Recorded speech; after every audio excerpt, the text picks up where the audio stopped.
Donc c'est In-C de Terry Riley.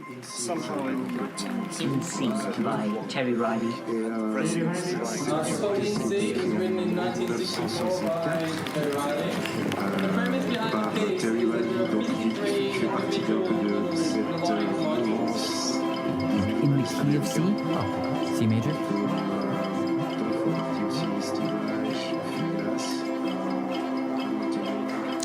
Welcome to Tell Me About In-C, the podcast about Terry Riley's minimalist musical masterpiece.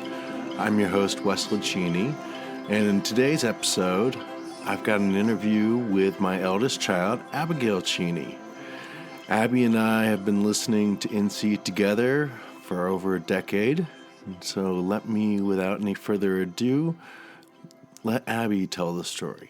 What is your first conscious memory of Terry Riley's minimalist masterpiece, In-C? Ooh, I think it would have to be, we used to go to a creative space called Makerspace, and there was an indoor classroom in this cold warehouse, and in the winter months we would just stay in this cold, in this warmed classroom, the only room with AC in the building. And with heat. With heat in the building. It was also the only room with AC in the building in the summer. It was a 2 for 2.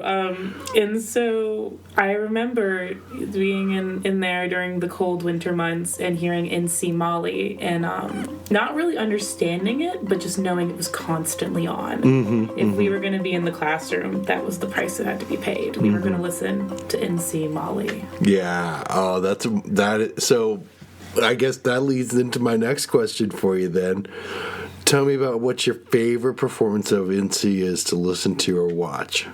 My favorite one to listen to and to watch is In-C Molly. It's grown on me. I definitely was very against it during your refinding of In-C, your revamping of your In-C love. But as I've grown and become older and become more exposed to music, I've loved In-C Molly. It's just sort of been the shadow of In-C, and it's one of the most beautiful performances of music, I think. I truly think it's a masterpiece.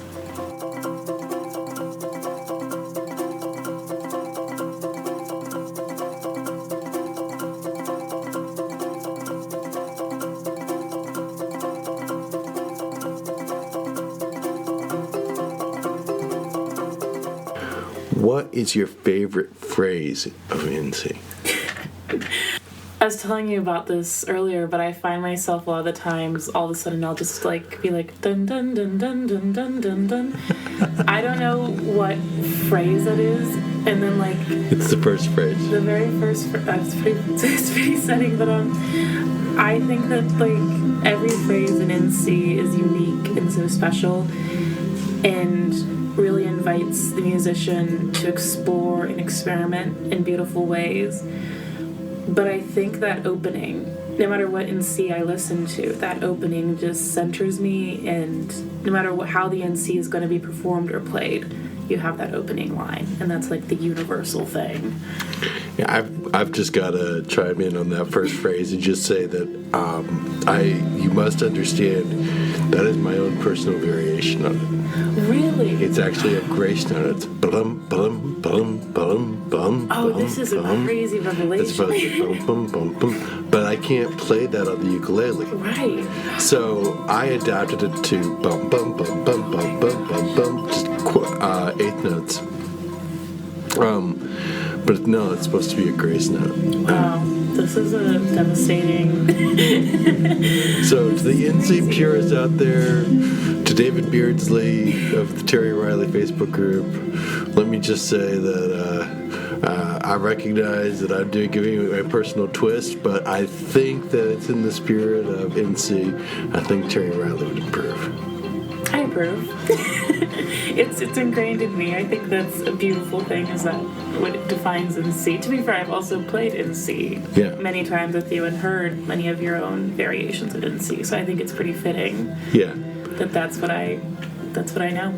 All right, so phrase 35. Phrase 35 comes in the middle of the piece. Yes. And it's the longest phrase. Yes. Bum bum bum bum bum bum bum bum bum bum bum.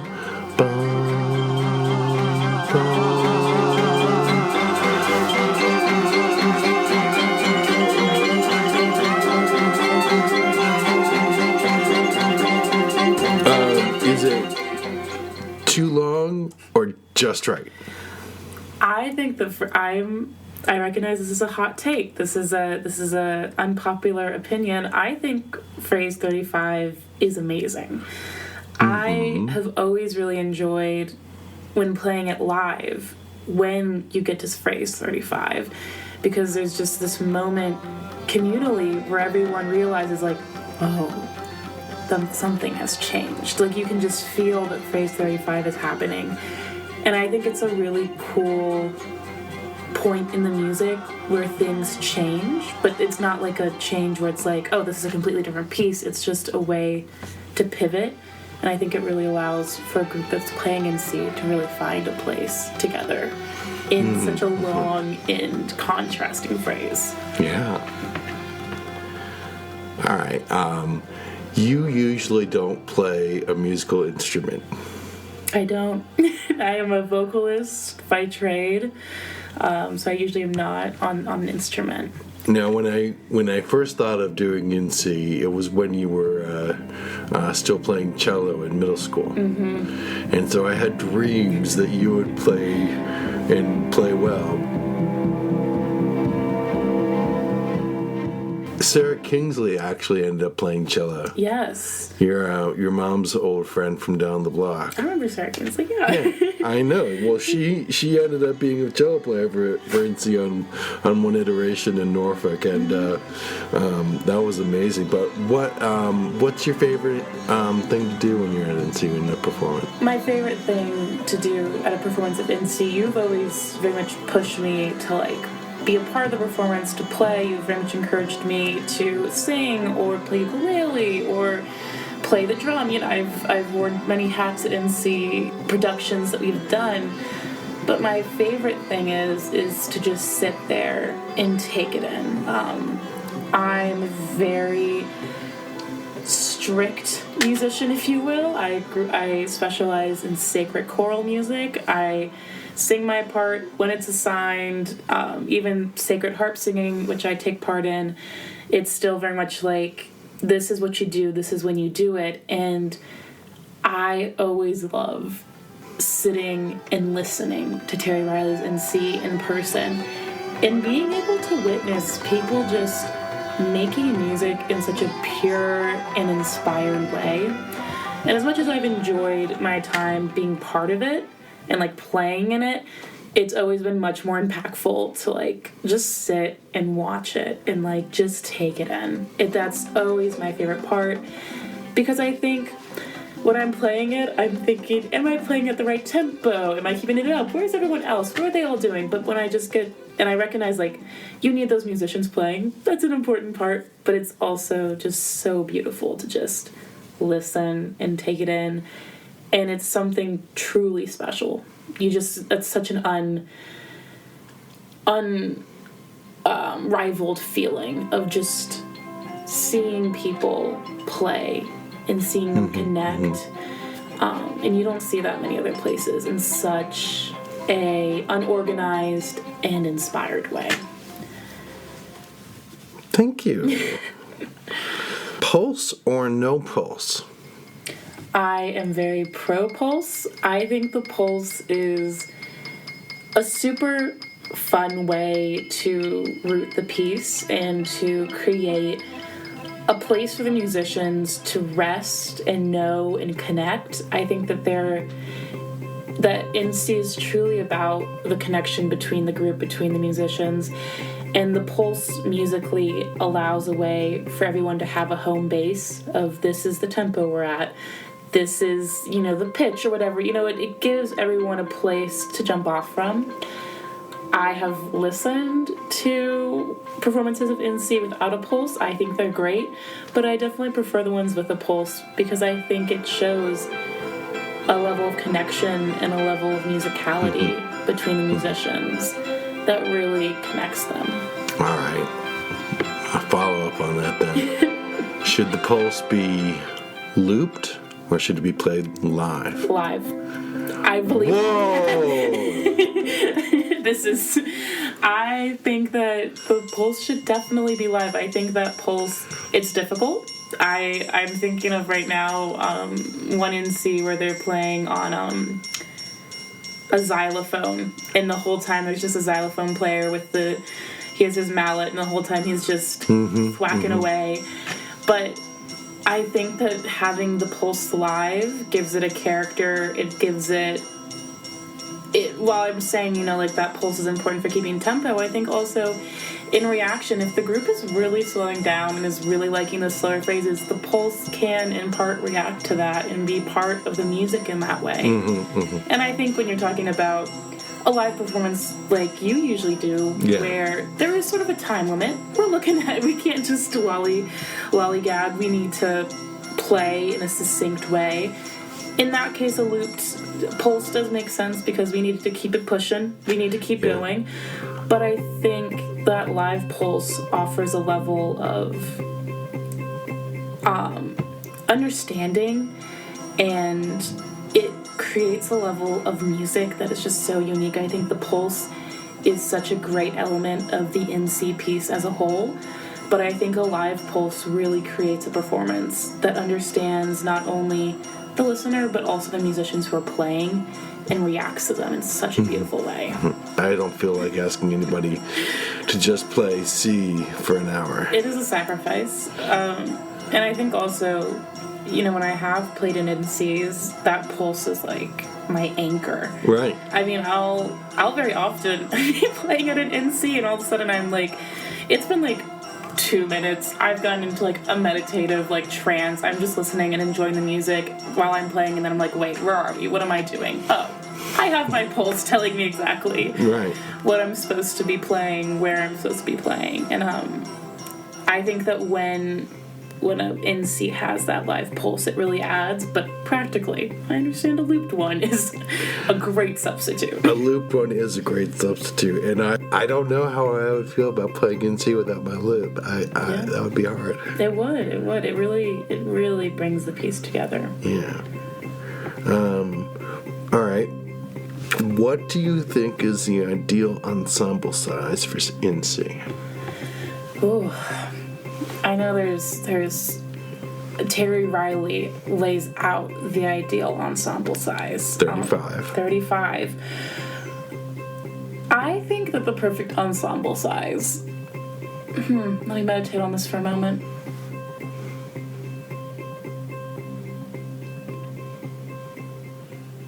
I think the perfect ensemble size is enough to comfortably fit in a room. Okay. I think that's a very hippie answer. No, that's a great answer. I think in the spirit of the very free nature of NC, I think as many people as can comfortably fit in the room in which you're performing is perfect.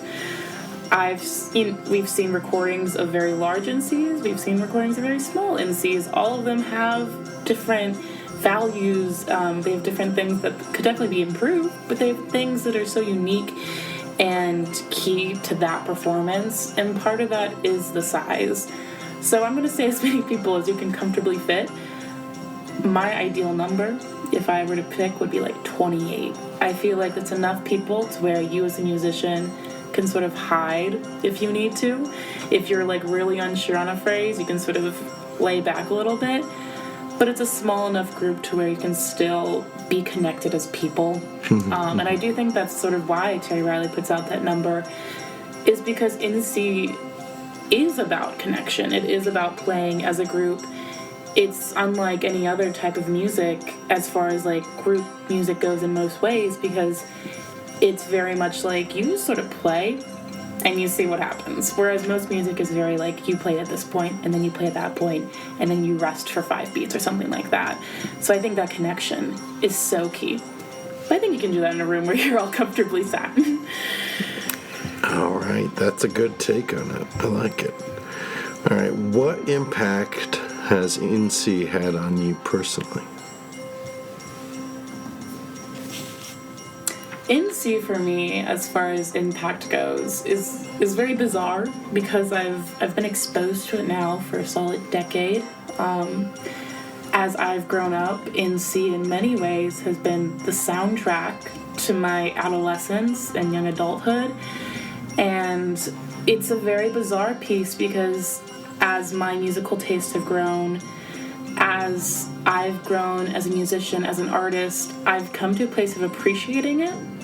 Because when you're 8 years old and you're listening to NC, you're like, oh, okay, and what is this? And what am I supposed to do? You know, there's no hook, there's no fun little phrase I can sing along to. Right. And as I've gotten older, it's come to represent to me in a lot of ways a very beautiful way in which music can connect. And also has really contrasted how I'm a musician. I'm a musician in a very controlled and very predictable and very this is when you play and this is how you play it way, which I love. I love singing my choral music. I love having my part. I love knowing exactly when the beat will hit, what my note will be, how we'll sing that note. I love the predictability of it, but NC has in many ways taught me how to be an unpredictable musician and how to really find connection in that space of music that sometimes can be lost when you're continuously trying to figure out what you're doing next according to how the artist wrote it. When NC really says, how do you do this without following exactly what Terry Riley put? Because Terry Riley put very little. He encourages you to just do it and see what happens. And I think that's a really beautiful thing that we don't see a lot.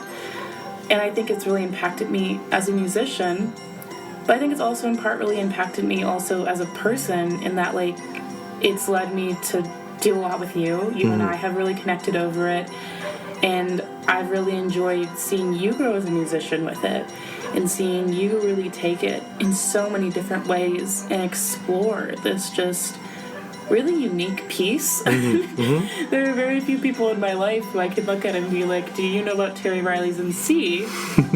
Because if you do, well, then we have nothing to say to each other, but if you don't, then I have a lot to say to you because my father has info dumped on me, so I can tell you about this now. So it's been a really great point of connection for us in that way. So it's really, in the decade that I've known NC, it's really become a point of, it's really been an anchor in the sense that it's guided me as a musician and it's guided me as a person. Yeah. Well, how much improvisation should there be in NC? I am very pro improving during NC. I think that is such a beautiful part of it. We had a guitarist come out to one of the NCs that you hosted, and he just did his own thing the whole time. He did not even look. Is this Jay? This is Jay. He didn't. He didn't look at the music. He was so unconcerned. Can't read music. But he was playing along as the music guided him. Yeah. And I loved seeing him there. Yeah. And loved seeing him interact with the piece. And him improvising in that way was such a cool way to see NC execute it. And I think that improvising is how you make NC, in part, unique in each performance, because you never know what a musician will do. And I think it's also, it plays into how playful NC is and really makes you consider, like, what are you as an individual musician bringing to this group? And part of that is the improv that you're able to do. Yeah. What impact has NC had on contemporary music? As far as contemporary music goes, I think NC is, to my knowledge, a pretty niche little piece of music that you would probably see come up in your contemporary music class, or, like, it would probably come up in music history, but I'm not sure that the general public knows about it. But as far as it goes for musicians, I think it really challenges how we consider music and how we look at it as far as collaboration and creativity go. I think that Terry Riley really was trying to push what can music be for a group of people, since before the Renaissance, for a very long time as humans, we've defined what music is by how we write it down and then how we perform it. And Terry Riley, in part, has helped us to sort of get into this concept of collective creativity by writing down, here are the measures, but has really challenged us to find a place beyond the music, within writing music, which is, I recognize, sort of at odds with the point, but I think it really invites us to find community in music and to find a way to really make a piece our own. And I think that's such a beautiful thing, because it's not seen enough. So I think if you're a musician in an NC, you're no matter what impacted by it, because it's a complete unique musical experience. All right, finally, what would you ask Terry Riley if you had one question? Terry Riley. If I were to ask Terry Riley a question, I would ask him what his favorite ice cream flavor is, because I don't really think he's concerned about the whole musical thing. It seems like Terry Riley is pretty chill on the whole music end of things. I think I just want to know him as a person. He seems like he'd be a pretty chill dude. Yeah. So I'd want to ask him what his favorite ice cream flavor is, because I want to think that'd be vanilla, but I feel like he would like a weird ice cream flavor. I feel like he'd stay with pistachio or something, and I think that would be a really cool point of connection for us. Well, right now he's living in Japan. So he may have like a favorite Japanese thing, which is like seaweed flavored or something. I feel like with some umami action going on. He definitely would be into like niche ice cream flavors. Yeah. So that would be my question to Terry Riley. I have no concern about the theoretical things of NC, what key NC is in, his one-hit wonder legacy. I think I just want to see what he is like as a person. Yeah. Because for someone to create such a unique piece of music, there just has to be such a unique person behind that.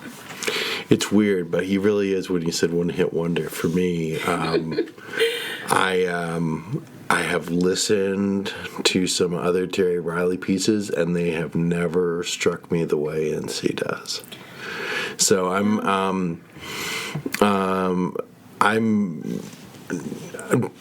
I just, it's like, can you name one song by Terry Riley? NC. All right. Can you name a second song?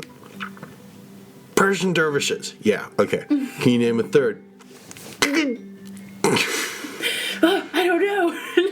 And, it's not to say that but it's his best work. It's his masterpiece. It is. But do you think in some ways, like, the way that you can name NC so easily and the way that you love it so much is because it invites you to play? Is that sort of the draw for you? Yeah, it is. That is the draw. The participatory element is the draw for me. So, yeah, I've been... I love performing it, and love getting the groups together and seeing what the lineup is going to be that day, because I never fully know, who's going to come and who's going to show up. I have no clue, and so I'm hoping that I get to do it again in a few more months here in Charleston. I think I got it on board with St. John's, my church, to do it as part of their Music at St. John's series. So they would like to highlight West Virginia artists. Yeah. So we should be doing it. Yeah, I mean, I think it really is just such a unique piece. I mean, Terry Riley is just this shuttle or carrier of a piece that really asks you to be present in the musical process. And I think that's just such a beautiful thing that, like, you've really taken and said, let me see what I can do with this. Yeah. How can I push this a little bit further? Where can we expand the boundaries of what is and what isn't? Terry played it for the final time in public on the 60th anniversary this past summer under a full moon at this Japanese temple. That's really beautiful. And so the CD is on its way from Japan to me. That's really exciting. Do we know how many people were playing it? From a rough guess, from looking at video of it, probably about 40 people. Okay, that's an acceptable number. Yeah, could be less than that. Could be more. I've only seen video excerpts. I haven't seen the full performance with a wide shot where I could sit there and count heads. I haven't seen that yet. But yeah, I'm looking forward to hearing it. It looks like it was a great performance. Yeah. So, Terry Riley's nearing the end of his life. He's performed NC for the last time in public. How do you think NC changes without Terry Riley? Does it change? What's this? Yeah, that's an interesting question. How does NC change after the death of Terry Riley? I would hope that there is a surge in performances. Fair. I would hope that people would be like, "Oh my gosh, we've got to honor his legacy," and I would hope that you would see more performances cropping up. I like thinking of it as a little club when it comes to performing it. It's like I have these friends in my club, and they come out, and at least in Norfolk, they were joining me. So I think it was about, it was either 6 or 7 performances in Norfolk and Portsmouth, Virginia. You have to have little buttons like, I played Terry Riley's NC. I'm a survivor. Well, when it comes to NC, what do you see the role of, technologically enhanced instruments be? Does that have a space? Because I have opinions on this. Okay. What are your opinions on it? What are my opinions on technologically, what was your phrase? Enhanced. Technologically enhanced instruments. I love them. The very first NC, there was somebody who was playing electric organ. Mm-hmm. And as well as a real organ.